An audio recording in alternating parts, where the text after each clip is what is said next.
design thinking is a fad.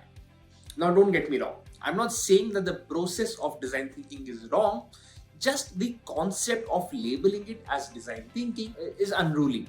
I really don't get the fact that we need to give this process a name, so to say. And okay, let me explain all of this in detail. But first, let me tell you why should you be concerned. I'm assuming that because you're watching this video, you already subscribed to Design Hub.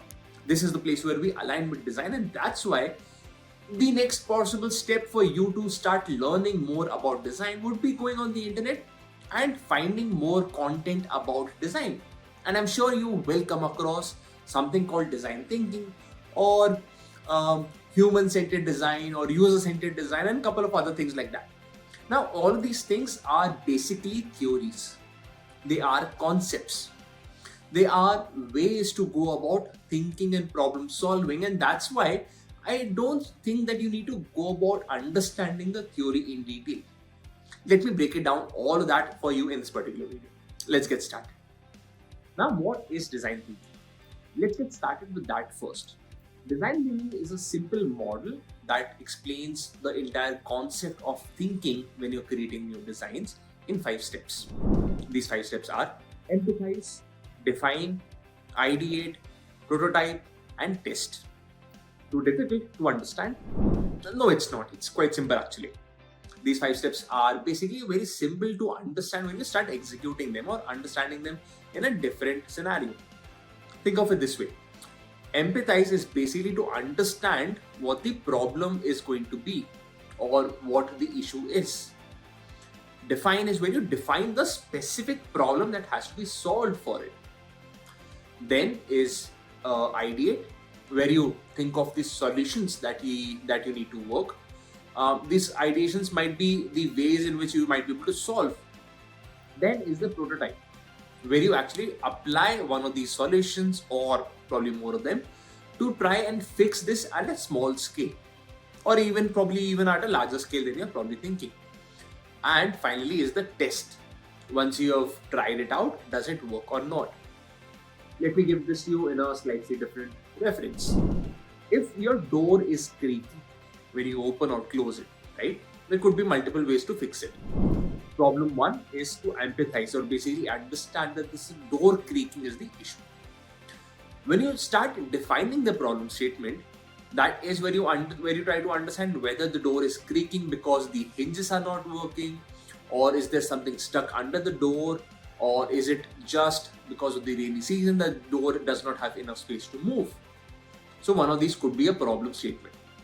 Let's say it's the hinges that are not working. That's where you've defined the problem statement. Then you try and ideate the possible solutions for it. In this case, the solutions could be, you could probably change the hinges because they're not working. You could probably oil them. You could probably get a different type of lubricant for the same thing.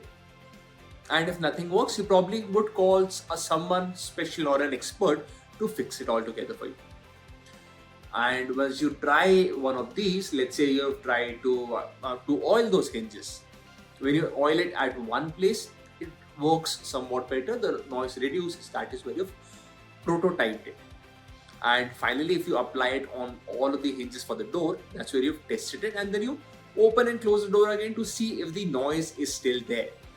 If it's not, congrats, you have fixed the problem statement. Now this is what design thinking is. Breaking the problem statement down, understanding it, thinking of solutions, applying a solution, and then trying it and seeing whether it works or not. I do not think that this is a process that you need to understand deeply. For me, this is common sense. Design thinking is nothing but applying a similar set of steps to every problem that you have. I hope I've been able to convince you to some extent why design thinking as a process is not necessary for you to understand in theory. Although I'm not saying that any of these steps should not be followed, they are great. You probably should be applying them in every possible scenario. But the bigger question is, have you not been doing it all of this while? If you have reached to this point in time where you're able to apply or open a YouTube video, play it out, I sincerely hope that you've been able to apply similar steps like this, and that is what I call common sense. Let me give you another example. In the year 2009, Airbnb was struggling with profits. They had revenues of about $200 a week. That is very, very little, honestly, right? And the next thing that they try to do is understand why this is not working, why Airbnb is not working. And Paul Graham, the investor from Y Combinator, came in, and then they started to find a pattern. They found a pattern of about 40 different houses in the New York City, and they tried fixing the problem and trying to understand why those properties were not getting as many customers. They visited the property, and they realized that the property looks great, but the problem was with the photos that had been posted on the website. Of course, the solution was simple, right? Get better photos and post it on the website. And that's exactly what they did. They went and clicked better pictures of all of these apartments and properties in New York City, and their revenues did shoot up by quite a margin. Again, for me, this would have been common sense. It would have been to figure out why something is not working and then trying to solve for it by one way or the other. There could be multiple solutions. Instead of Paul Graham going by themselves and clicking those photos, they could have probably sent somebody else to do a recce and understand why those properties are not working. Maybe had a chat with those owners and see if that's not working, or there could be any other reason, right? And at the end of the day, they could have finally clicked those photos and they've posted it online. That was the solution that they chose. For me, again, as I said, all of this was common sense. This was not design thinking for me per se. I have posted a link to the article that calls out this as design thinking in the description below. Check that out. But do you understand where I'm coming from?